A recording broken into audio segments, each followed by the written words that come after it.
সত্যি আমি অনেক বড় হয়ে গেছি, কারণ আগের মতো এখন আর আমি বায়না ধরি না যে কখন আমার ঈদের মার্কেট করবো। মার্কেট করার পর ঈদের জন্য অপেক্ষা করা, কবে ঈদ হবে, কবে নতুন জামা কাপড় বের কইরা পরবো। আসসালামু আলাইকুম, কেমন আছেন আপনারা সবাই? আজকে আমি দুপুরবেলা রান্না বান্না দিয়ে ভিডিওটা শুরু করলাম। 2 চুলায় রান্না বান্না চড়াই দিলাম। এক চুলায় ভাত আর এক চুলায় ডাল বসাই দিছি। ডালের মধ্যে আস্ত রসুন আর পেঁয়াজ কুচি দিয়ে ঢাইকা দিছিলাম। তারপর ডালটা যখন বলক হয়ে আইছে, ঢাকনা উঠাই একটু নাড়াচাড়া দিয়ে 1 চামচ হলুদ আর 1 চামচ মরিচের গুঁড়া দিয়ে দিলাম, দিয়ে আবার একটু ঢাকনা দিয়ে রাখলাম। তারপর যখন 2-3টা বলক আসলো তখন সেদ্ধ হওয়ার পর আমি একটু ডাল ঘুটনি দিয়ে ঘুটে দিতেছি। আজকে আমি পুঁই শাক দিয়ে ডাল দিয়ে রান্না করবো। আপনারা কে কে পুঁই শাক দিয়ে ডাল দিয়ে রান্না করে খাইছেন অবশ্যই কিন্তু কমেন্ট করে জানাই দিবেন।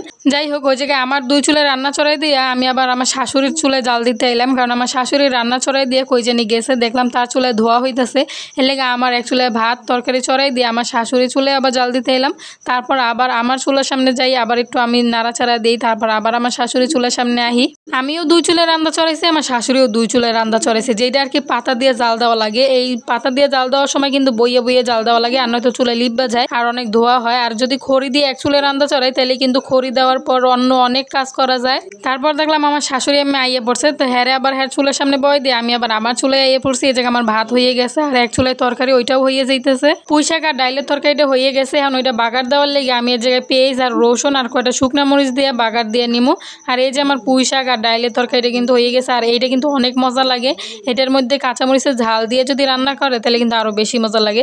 তো যাই হোক, ওই জায়গায় কিন্তু আমার শাকের তরকারি হয়ে গেছে। এই জায়গায় আমি কয়টা ঢেলা মাছ ভাইজা নিমু। ঢেলা মাছে কিন্তু অনেক কাটা, আর এই ঢেলা মাছ যদি একটু করকরা করে তেলের উপরে ভাইজা নেওয়া যায়। যাই হোক, ওই জায়গায় এক চুলায় আমি মাছ ভাজতে দিয়ে এই জায়গায় আমি একটু চিংড়ি মাছের তরকারি রান্না করে নিমু, একটু পেঁয়াজ দাগানি কইরা। তারপর বড় বড় চিংড়ি মাছ দিয়ে দিলাম। তারপর বেশি করে কাঁচামরিচ, হলুদ, লবণ আর মরিচের গুঁড়া দিয়ে একটু পানি দিয়ে কষাই নিমু। আমার তরকারিতে এত মরিচ দিতে দেখে অনেকে আমারে কমেন্ট করেন যে আপু আপনি এত ঝাল কেমনে খান। আসলে আমার তরকারিতে কাঁচা মরিচের ঝালও থাকা লাগবে, আবার গুঁড়া মরিচের লাল লাল হওয়া লাগবে, আর নয়তো আমার জামাই খাইতে চায় না।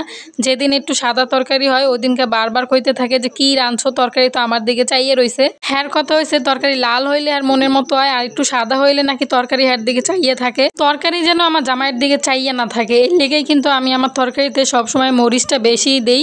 যাই হোক, চিংড়ি মাছটা একটু কষায় নিয়ে আলু কুচিয়ে তারপর এর মধ্যে দিয়ে দিছি, দিয়ে আর একটু ভালো করে কষায় নিব। যখন একটু ভাজা ভাজা হয়ে যাবো তখন আর একটুখানি পানি দিয়ে তারপর আমি কিন্তু চুলায় রাইখা দিব। এক চুলায় আমি চিংড়ি মাছের তরকারি রান্না করতেছি, আর এক চুলায় একটুখানি মাছ ভুনা করে নিতেছি। যাই হোক, ওই জায়গায় আমি 2 চুলায় 2টা রান্না চড়াই দিয়ে এই জায়গায় পুঁই শাক রান্না হয়ে গেছে আর ভাত তরকারি সব হয়ে গেছে। এখন আমি সব কিছু ঘরে রেখেছি।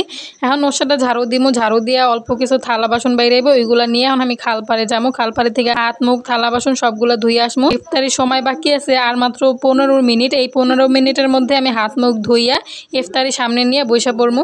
ওই যে প্রথমে কইলাম এখন আর ঈদের মার্কেট করার জন্য কারো কাছে বায়না ধরি না। আর মাত্র 11টা রোজা বাকি আছে। 11টা রোজা শেষ হইলে কিন্তু ঈদের আমেজ শুরু হয়ে যাইব। বিয়ের আগে প্রথম রোজা থেকেই ঈদের কেনাকাটা শুরু করে দিতাম। তারপর তো কেনাকাটা করার পর ঈদের জন্য অপেক্ষা করতাম কবে ঈদ হইব আর কবে নতুন জামা কাপড় বের কইরা পরবো। আর এখন তো এইটাই হিসাব করি না কয়টা রোজা গেল, কবে ঈদ, কবে কেনাকাটা করবো, কারো কাছে বায়নাও ধরি না। ছেলে মেয়ে হওয়ার পর তো আরো বেশি দায়িত্ব বেড়ে যায়, কারণ তখন তো ছেলে মেয়েরাই আমাদের কাছে বায়না করবো। আমরা আবার কার কাছে বায়না করবো? আমরা তো যা করার বাবা মায়ের কাছে করে নিছি।